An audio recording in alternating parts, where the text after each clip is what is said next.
In summer 2013, A.K. Rupert founded the LionHeart Initiative to develop mixed martial arts in West Africa as a means to create financial opportunities for the local traditional wrestlers and other combat sport athletes. Shortly after, his friend KJ Grissom, a Brazilian Jiu-Jitsu black belt, along with a few of his students from KOA Martial Arts in Stafford, Virginia, embarked on a journey to introduce Brazilian Jiu-Jitsu and mixed martial arts to Africa, starting with Senegal. 3 years, 2 tournaments, and 22 seminars later, the team heads back for what could possibly be the final trip.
We got in this morning, try to get some sleep, get everybody rested up, a little bit of food. As always, we're running late because that's just how it is in Senegal. We're about to head out and go to the National Dojo. We got this bus, which is cool this year. Usually we have to negotiate for a bunch of taxis. We've done the past couple of years. This year we can get everybody in one. We got a lot of visitors. We're not sure who's going to be there, if it's going to be new people who haven't been exposed to Jiu-Jitsu or if it's going to be people that we worked with over the last couple of years. So we're going to play it by ear when we get there. Different than past years. You know, we got several black belts here, so I'm looking to let those guys teach instead of me. The first seminar was held in one of the oldest and most prestigious gyms in Dakar, the National Dojo. At the helm of the seminar are 4 Brazilian Jiu-Jitsu black belts: KJ Grissom from KOA Martial Arts, Scott Saul from Leo Dalla Jiu-Jitsu, Kenneth Brown from Evolve Academy, and Chris Coley from Leo Dalla Big Brothers. Come to the elbow, come to the hand. On va le laisser et puis on va le renverser. Plant the foot, lift the On va hip. utiliser le pied droit.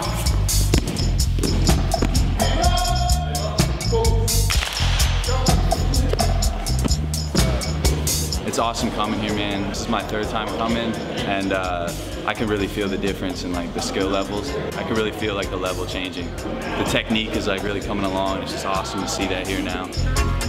Great to see everybody so eager to learn. It's not an attitude that you regularly see. It's a hunger here that you can't really get anywhere else. I make a good squeeze. I take my grip and I cut his head off.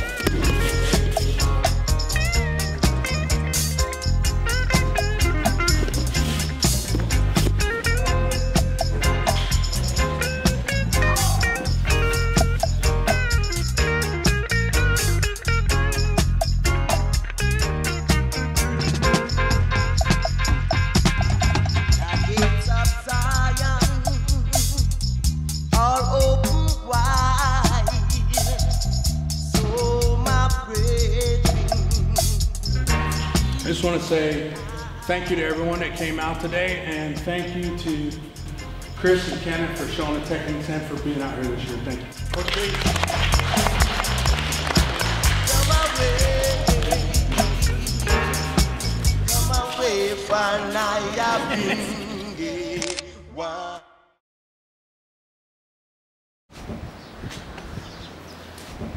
Let me show you guys what it's all about when we come here to roll and see how we do it here in Dakar. Got a couple security guys to keep everything tight for us, make sure it's all good. Living room area. Everybody's on their devices nowadays. Even in Senegal, you're on your device all the time. The Wi-Fi is not super strong, but we make it work. And coming out in this area, There's the pool. It's real nice. We don't use it too much. And then in here is the kitchen. We always have like a few maids who take care of us, cook our food. Let's take you upstairs. Everybody's bedroom's up here for the most part, except for the one room downstairs. Space up here. You can see out over, man, this part of the city. Man, it's beautiful, you know, palm trees. This is my room. Bathroom there. I'm sharing with my son this year. He still crashed out. East Coast time. It's a little bit messy right now. I'm trying to get stuff packed up.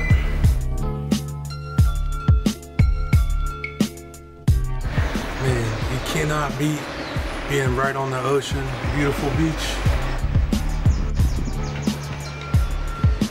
You're looking for a unique experience? Come check out DAKAR, man. All right, awesome to see everybody. We're just gonna train. Kenneth is gonna start us off today with some technique, and then Scott is gonna show a little bit. So these two guys are gonna teach today. It's a little different from yesterday, and they understand that a lot of people in here have trained, so that's what we're shooting for on the technique. Look at the triangle right now. It's all the space in between my legs, right? I just want to close the space. Get as much of an angle as I possibly can, and then close my knees. Swim. You just lock, pinch. Hands up, hands up! Focus. Let's go.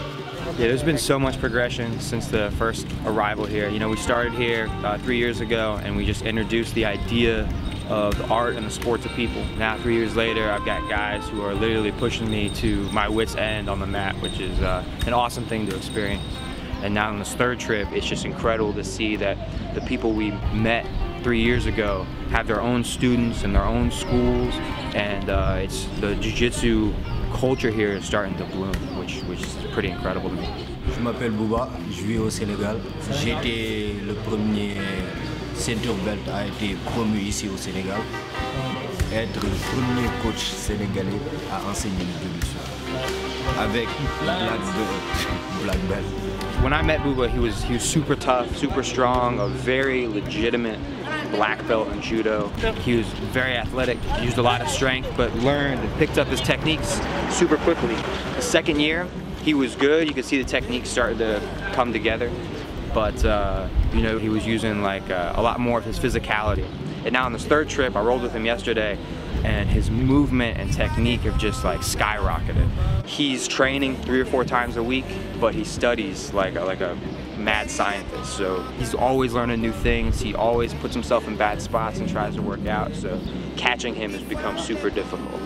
Il était le premier ami, il était la première personne que j'ai connue avec LionHeart.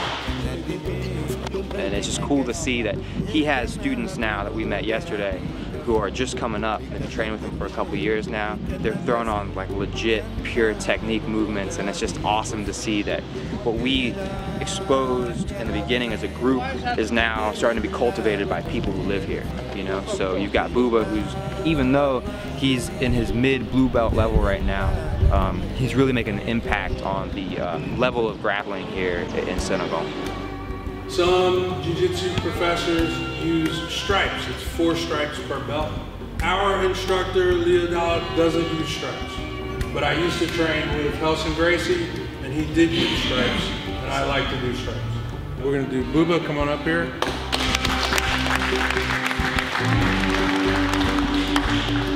And I believe, as far as I know, Bouba was the first Brazilian jiu-jitsu promotion in Senegal.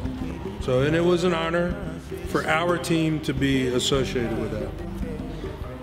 But I always like to say, whatever jiu-jitsu you develop is yours, not your teacher's. You have to do the work, you have to earn it. It's about what you earn, it's really not about your teacher so much.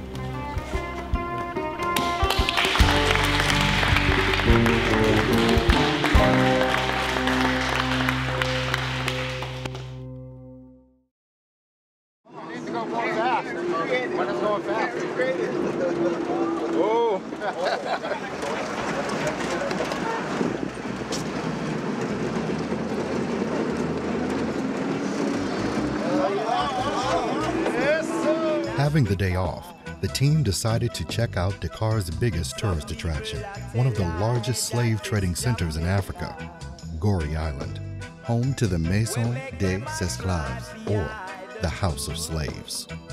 After about a 25-minute ferry ride off the southeast coast of Dakar, the crew arrived at Gorée Island, one of the first places in Africa to be settled by the Europeans. Gorée Island was a slave-holding warehouse. An estimated 20 million Africans passed through the island during the African slave trade. The House of Slaves has become a place of pilgrimage for everyone to reflect upon the horrors of the slave trade. Built by the Dutch in 1776, it served as a final holding point for slaves before they were shipped to the Americas. And their final stop, the door of no return, through which millions of enslaved Africans left the continent for the last time. I want to leave out of Babylon. Yeah.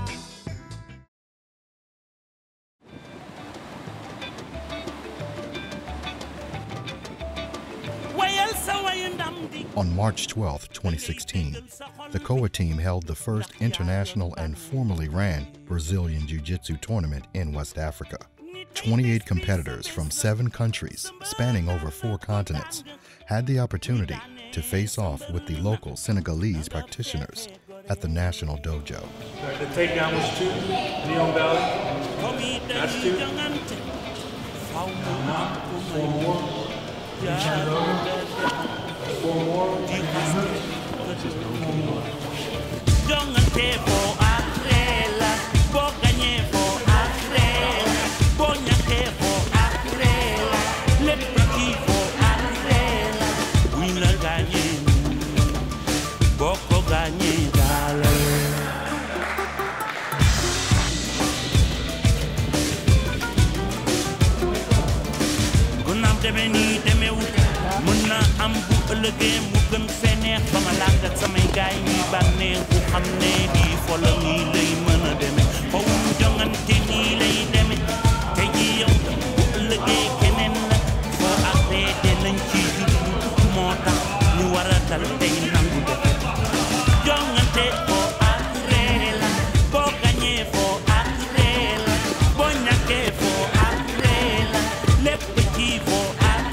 inspirational and famous quote from one of Brazilian Jiu-Jitsu's pioneers and member of the legendary Gracie family, Rickson Gracie, once said, "Jiu-Jitsu puts you completely in the moment, where you must be completely focused on finding the solution to the problem.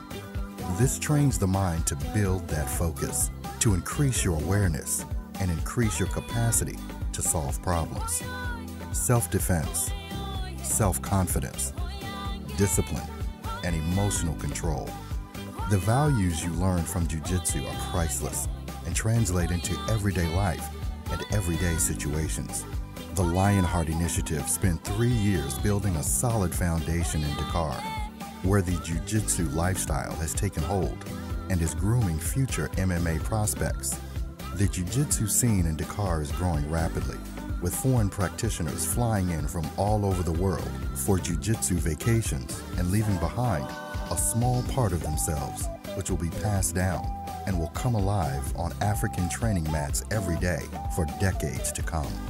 While some may falter or resign, others, no matter how long, how tough, or how costly, will face the challenge that lay ahead, and joined by those inspired, will continue down the long road towards fulfilling their vision.